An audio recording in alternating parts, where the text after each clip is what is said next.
For today's episode, you're going to be talking about The Last Airbender, so we have to crown you again. There you go. The one gaff to gaff them all. It's We kept it. It's the same one. This is the same one.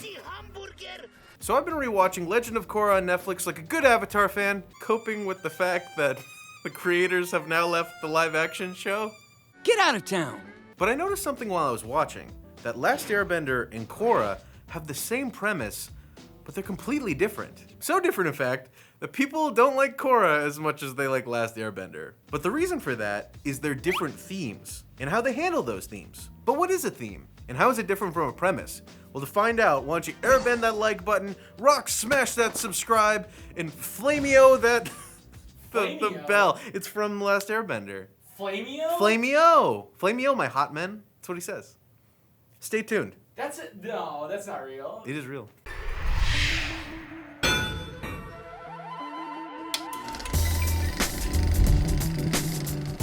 So let me settle a big discrepancy here. A theme and a premise are not the same thing. There's a small difference, but it's really important. The premise is the current state of the world at the start of the story. It's how we understand the world going in. And like I said in our last Avatar video, go check it out, please. It's very good. I wear this the whole time, too. It's good. But like I said in our last video, it's really general, that benders can manipulate elements. And a lot of other premises fall out of that, like the Fire Nation oppressing the other nations, and that there's one bender to bend them all. Stupid. And a lot of those premises are similar in Korra, but the big difference is the themes. And the theme is what the audience should learn from the story.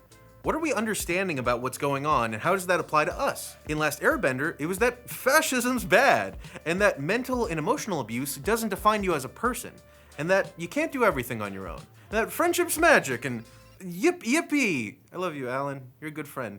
I love you too, Keon. If only... Never mind. But the themes in Korra are far more complicated. Themes like, what does a perfect government look like? How do you keep peace when you have it? And what does a born warrior do when there's no war? And all of these stem from the central theme that leadership's hard.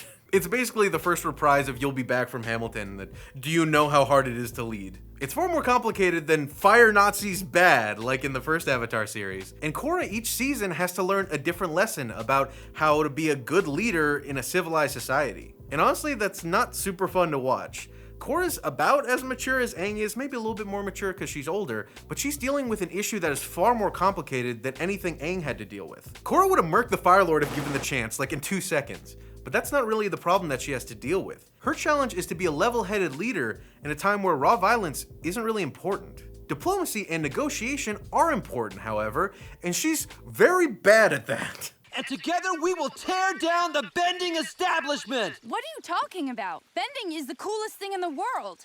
And she honestly has some pretty good teachers in the form of her enemies. Amon teaches her that bending creates an inherent inequality between people and that someone could take advantage of that. Unalaq teaches her that darkness and light, the spirit world and the human world can coexist and thrive. Zaheer demonstrates that meditation and self-awareness can lead to some crazy results like flying. And Kuvira shows her that power and control are dangerous without restraint. And side note, Tenzin basically spells it out in the first monologue of the entire show, about how they're in Republic City, that it's a republic, literally based off of Plato's Republic, which is about a utopian city where justice is the most important thing. I'm not saying this is exactly like Plato's Republic. Plato's Republic is kind of weird. It has stuff about like a class system, and I guess you can make the argument that like bending is like the noble light. Like, oh, okay, let's not get into that. But like I said, that's not fun to watch. Diplomacy isn't sexy. You know what is sexy?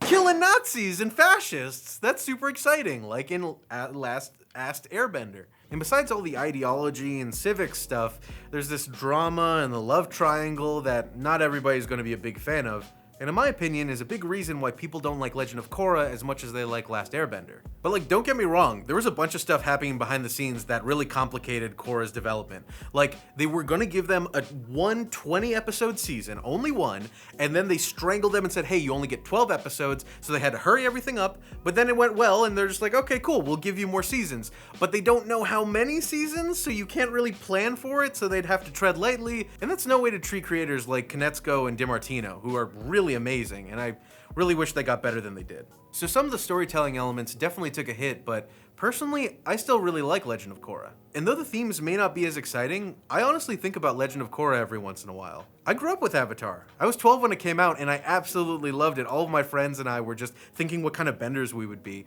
But then, when I was in college, Korra dropped. And I think that was the perfect age for me to understand some of the themes and ideas that were behind the show. So when I was a kid, I learned how to be a good friend and how to help others and myself. And then when I grew up, I realized that things are a little bit more complicated, and that not everything's so simple and cut and dry, and that you can learn interesting lessons from anywhere, even from your enemies. So for me, that's why I really like Avatar: The Last Airbender and Legend of Korra, just differently. But not the live action one, and maybe not the new live action one. Could they please just... Why do live actions have to suck? So there's oh! Yeah, okay. You actually scared me. You legitimately scared me. Holy sh**. But anyway, those are my thoughts on the themes from Avatar: The Last Airbender and Legend of Korra. In the comments, please let me know what you think about the two different shows and how you might like one more than the other. Don't worry, I know. And let me know what your favorite part of Legend of Korra was. Mine's Pabu, little red panda. And if you want, I'm still wearing the arrow. Yeah. I just remembered. If you like this video and you want to see more like it, please check out our channel. We have the other video about Avatar: The Last Airbender, and please feel free to like and comment and subscribe. We would really appreciate it. Hit the bell icon so that you're notified, and we've actually started doing some live streams that we're really proud of. So check those out. We have a little playlist of all of our live streams so far, and stay tuned and come hang out with us on streams. They're super fun. And I made a terrible, terrible, terrible thumbnail in the last one. You made a mistake. That's what you did. Yeah. Might not be the last one when you're watching this, but oh my god. I'm still thinking about it. But yeah, thank you guys so much for watching, and like they say in the Fire Nation,